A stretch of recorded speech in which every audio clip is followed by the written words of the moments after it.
নমস্কাৰ মই দেৱপ্ৰতীপ বিজেপি চৰকাৰে কি ভাল কাম কৰিলে বিজেপি চৰকাৰে নিৰ্বাচনৰ আগত প্ৰদান কৰা কি প্ৰতিশ্ৰুতি পালন কৰিলে বিজেপি চৰকাৰে কথা দি কথা ৰখা পাঁচটা বিষয় এবাৰ মুকলিকৈ প্ৰকাশ কৰিছে এজন কাৰাবন্দী নেতাই শুনি আচৰিত হ'ব যে তেখেত হ'ল অখিল গগৈ হয় সোণোৱাল নেতৃত্বাধীন অসম বিজেপি চৰকাৰে প্ৰতিশ্ৰুতি অনুসৰি সম্পূৰ্ণকৈ ৰূপায়ণ কৰা পাঁচটা বিষয় প্ৰকাশ কৰিছে অখিল গগৈয়ে বিজেপি চৰকাৰে কাৰ্যকৰী কৰা এই পাঁচটা প্ৰতিশ্ৰুতিত কি আছে আমি দেখুৱাম কিন্তু তাৰ আগতে জানি লোৱা হওক এখন বিশেষ কিতাপৰ কথা জেইলত থকাৰ অৱস্থাতে অখিল গগৈয়ে এখন গ্ৰন্থ সম্পাদনা কৰি উলিয়াইছে অসম বিজেপিৰ ভিজন ডকুমেণ্টৰ প্ৰতিশ্ৰুতি সন্দৰ্ভত সমীক্ষা কৰি প্ৰস্তুত কৰা এই গ্ৰন্থখন আজি সংবাদমেল যোগে উন্মোচন কৰিলে ৰাইজৰ দলে এই গ্ৰন্থখনত অখিল গগৈয়ে উল্লেখ কৰিছে বিজেপিয়ে ভিজন ডকুমেণ্ট যোগে প্ৰদান কৰা 476টা প্ৰতিশ্ৰুতি অখিল গগৈৰ সমীক্ষা অনুসৰি এই 476টা প্ৰতিশ্ৰুতিৰ 5টা প্ৰতিশ্ৰুতি বিজেপিয়ে সঠিকভাৱে ৰূপায়ণ কৰিছে কিন্তু 476টা প্ৰতিশ্ৰুতিৰ ভিতৰত 17টাতেই বিজেপিয়ে সম্পূৰ্ণ বিপৰীত স্থিতিত কাম কৰিলে তদুপৰি 46টা প্ৰতিশ্ৰুতি আংশিকভাৱে ৰূপায়ণ কৰাৰ বিপৰীতে 425টা প্ৰতিশ্ৰুতি বিজেপিয়ে একেবাৰেই পূৰণ নকৰিলে কিন্তু বিজেপিয়ে কাৰ্যকৰী কৰা এই পাঁচটা প্ৰতিশ্ৰুতিত কি আছিল অখিলৰ মতে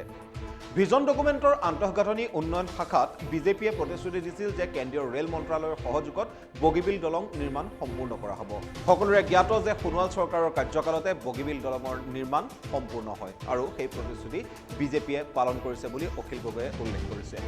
দ্বিতীয়তে ভিজন ডকুমেণ্টৰ মানৱ সম্পদ বিকাশ শিতানত বিজেপিয়ে প্ৰতিশ্ৰুতি প্ৰদান কৰি কৈছিল যে ৰাজ্য চৰকাৰৰ অন্তৰ্গত শিক্ষানুষ্ঠানসমূহৰ দশম শ্ৰেণীৰ পৰা বিশ্ববিদ্যালয়ৰ স্তৰলৈকে ছাত্ৰীৰ মাচুল ৰেহাই দিয়া হ'ব সেই প্ৰতিশ্ৰুতি চৰকাৰে পালন কৰিছে আৰু অখিল গগৈয়ে তাক বিজেপিয়ে সম্পূৰ্ণ কৰা প্ৰতিশ্ৰুতি বুলি আখ্যা দিছে তৃতীয়তে বিজেপিৰ প্ৰতিশ্ৰুতি আছিল শংকৰ সংঘৰ দ্বাৰা পৰিচালিত শ্ৰীমন্ত শংকৰদেৱ বিশ্ববিদ্যালয়ৰ বাবে 10 কোটি টকাৰ এককালীন সাহায্য দিয়া হ'ব ইও অখিল গগৈৰ সমীক্ষাত সম্পূৰ্ণ কৰা প্ৰতিশ্ৰুতি বুলি প্ৰকাশ পাইছে অসমৰ পৰ্যটন উদ্যোগক উৎসাহিত কৰিবলৈ অতুল্য অসম নামৰ এটা ব্ৰেণ্ড তৈয়াৰ কৰাৰ প্ৰতিশ্ৰুতি দিছিল বিজেপিয়ে অখিল গগৈৰ মতে প্ৰতিশ্ৰুতি অনুসৰি ব্ৰেণ্ড তৈয়াৰ কৰা হৈছে কিন্তু লকডাউনৰ বাবে উদ্যোগটো ধ্বংস হ'ল বুলি অখিল গগৈয়ে মন্তব্য কৰিছে বিজেপিয়ে পূৰণ কৰা পঞ্চম তথা অন্তিমটো প্ৰতিশ্ৰুতিত আছে কেন্দ্ৰীয় চৰকাৰৰ আৰ্হিত অসমত জিএছটি ব্যৱস্থা গঢ়ি তোলা অখিল গগৈয়ে উল্লেখ কৰিছে যে এই প্ৰতিশ্ৰুতিও পালন কৰিছে বিজেপিয়ে কিন্তু মাত্ৰ 5টা প্ৰতিশ্ৰুতি পালন কৰা বিজেপি চৰকাৰে সম্পূৰ্ণ বিপৰীত স্থিতিত কাম কৰিলে 18টা প্ৰতিশ্ৰুতিৰ অখিল গগৈয়ে উল্লেখ কৰা বিজেপিৰ এই 18টা প্ৰতিশ্ৰুতিৰ মাত্ৰ 5টা প্ৰতিশ্ৰুতি আমি আপোনালোকৰ আগত দাঙি ধৰিম উল্লেখ কৰিম এই 5টা প্ৰতিশ্ৰুতিৰ ক্ষেত্ৰত কেনেধৰণেৰে সম্পূৰ্ণ বিপৰীত স্থিতিত কাম কৰিলে সোণোৱাল চৰকাৰে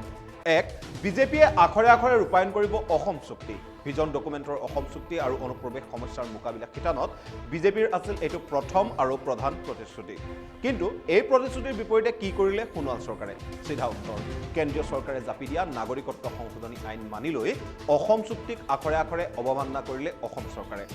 অসম চুক্তিৰ 5 নম্বৰ দফাৰ 8 নম্বৰ সূচীত উল্লেখ আছিল যে 1971 চনৰ 25 মাৰ্চৰ পিছত অসমলৈ অহা যিকোনো ব্যক্তিক চিনাক্ত কৰি বহিষ্কাৰ কৰা হ'ব অৰ্থাৎ নাগৰিকত্বৰ বাবে বৈধ সময়সীমা হ'ব 1971 চনৰ 25 মাৰ্চ কিন্তু নাগৰিকত্ব সংশোধনী আইন অনুসৰি ছটা বিশেষ ধৰ্মৰ লোকৰ নাগৰিকত্বৰ সময়সীমা হ'ব 2014 চন অৰ্থাৎ 2014 চনলৈকে অসমলৈ অহা ছটা বিশেষ ধৰ্মৰ লোকে নাগৰিকত্ব পাব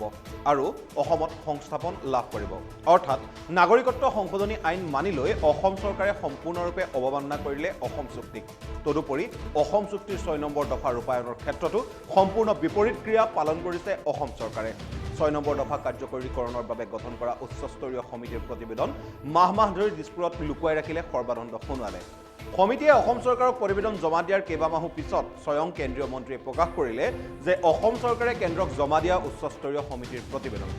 এয়াই আছিল সোণোৱাল চৰকাৰৰ অসম চুক্তিৰ ৰূপায়ণ প্ৰতিশ্ৰুতিৰ আচল স্বৰূপ দ্বিতীয়তে 2016 চনত অসম বিজেপিয়ে প্ৰতিশ্ৰুতি দিছিল যে বিজেপি চৰকাৰে ক্ষুদ্ৰ জলবিদ্যুৎ প্ৰকল্পৰ পোষকতা কৰিব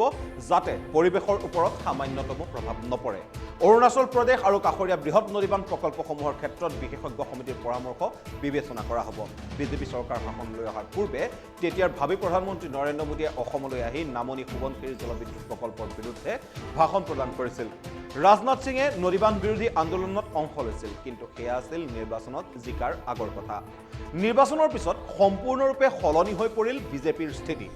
পূৰ্বৰ চৰকাৰে আন্দোলনৰ হেঁচাত নামনি সোৱণশিৰি জলবিদ্যুৎ প্ৰকল্পৰ নিৰ্মাণ কাৰ্য সাময়িকভাৱে বন্ধ ৰাখিবলৈ বাধ্য হৈছিল কিন্তু সোণোৱাল চৰকাৰ শাসনলৈ অহাৰ পিছত পুনৰ আৰম্ভ কৰা হ'ল নিৰ্মাণ কাৰ্য আৰক্ষী প্ৰশাসনৰ নিৰাপত্তালৈ গেৰুকামুখ বান্ধৰ বাবে লৈ যোৱা হ'ল নদী বান্ধৰ যন্ত্ৰাংশ। তৃতীয়তে বিজেপিৰ অন্যতম ভুৱাতকৈ ভুৱা প্ৰতিশ্ৰুতিটো আছিল লোকপ্ৰিয় গোপীনাথ বৰদলৈ বিমানবন্দৰ সন্দৰ্ভত। বিজেপিয়ে প্ৰতিশ্ৰুতি দিছিল লোকপ্ৰিয় গোপীনাথ বৰদলৈ বিমানবন্দৰটো বিশ্বমানৰ বিমানবন্দৰলৈ ৰূপান্তৰ কৰা, কিন্তু বাস্তৱত বিমানবন্দৰটো গতাই দিয়া হ'ল পুঁজিপতি গৌতম আদানীৰ হাতত। বিগত 19 আগষ্টত কেন্দ্ৰীয় কেবিনেটৰ সিদ্ধান্ত মৰ্মে 50 বছৰৰ বাবে আদানী গ্ৰুপক গতাই দিয়া হ'ল অসমৰ গোপীনাথ বৰদলৈ আন্তৰ্জাতিক বিমানবন্দৰক। অৰ্থাৎ বিশ্বমানৰ বিমানবন্দৰলৈ পৰিণত কৰাটো দূৰৈৰে কথা, বৰঝাৰ বিমানবন্দৰক বিক্ৰীহে কৰিলে মোদী চৰকাৰে। চতুৰ্থতে আহিল অসমৰ বিশেষ ৰাজ্যৰ মৰ্যাদাৰ প্ৰসংগ। বিজেপিৰ ভিজন ডকুমেণ্টৰ শেষৰ ফালে সন্নিৱিষ্ট কৰা হৈছিল বিত্তীয় উৎস সম্পৰ্কীয় শিতান। এই শিতানত কোৱা হৈছিল যে অসমৰ বিশেষ ৰাজ্যৰ মৰ্যাদাই আমাৰ সপোনৰ প্ৰকল্প ৰূপায়ণত সহায় কৰিব। 1969 চনৰ পৰা অসমে বিশেষ ৰাজ্যৰ মৰ্যাদা লাভ কৰি আহিছিল আৰু পৰিণামত কেন্দ্ৰীয় চৰকাৰৰ বিশেষ সুবিধা আদায় কৰিব পাৰিছিল। কিন্তু শাসনলৈ আহি নৰেন্দ্ৰ মোদী চৰকাৰে অসমক দিয়া প্ৰথমটো উপহাৰেই আছিল অসমত বিশেষ ৰাজ্যৰ মৰ্যাদা কৰ্তন। ফলস্বৰূপে 2015 চনত বিশেষ ৰাজ্যৰ মৰ্যাদা কৰ্তনৰ পিছৰে পৰা অসমে প্ৰতি বছৰে হেৰুৱাব লগা হৈ আহিছে প্ৰায় 700ৰ পৰা 1000 কোটি টকা। ভিজন ডকুমেণ্টৰ আন এক উক্তি, কেন্দ্ৰৰ বিজেপি চৰকাৰখন যথেষ্ট সহায়ক হ'ব। নৰেন্দ্ৰ মোদীৰ উদাৰ বিত্তীয় সাহায্যৰ আশীৰ্বাদে আমাৰ লক্ষ্য প্ৰাপ্তিত সহায় কৰিব। কিন্তু বাস্তৱত সংঘটিত হ'ল ইয়াৰ সম্পূৰ্ণ ওলোটা এটা ঘটনা। নৰেন্দ্ৰ মোদীৰ উদাৰ বিত্তীয় সাহায্যৰ আশীৰ্বাদ দূৰৈৰে কথা, অসমে পাব লগা প্ৰাপ্যসমূহৰ পৰা বঞ্চিত কৰি আহিলে মোদী চৰকাৰে।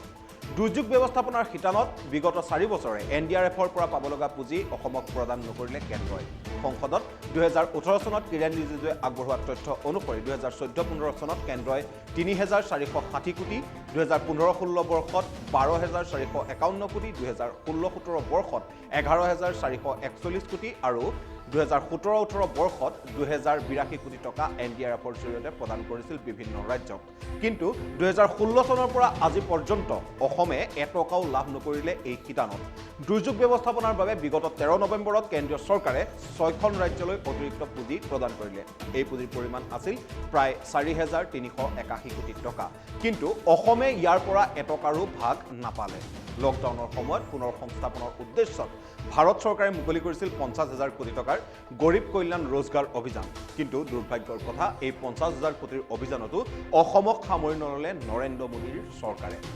বিজেপিৰ এইসমূহ ভুৱা প্ৰতিশ্ৰুতিক লৈ অখিল গগৈয়ে সম্পাদনা কৰা বিজেপিৰ ভুৱা প্ৰতিশ্ৰুতি শীৰ্ষক গ্ৰন্থত উল্লেখিত কেইটামান মাত্ৰ প্ৰসংগ আমি তুলি ধৰিলোঁ।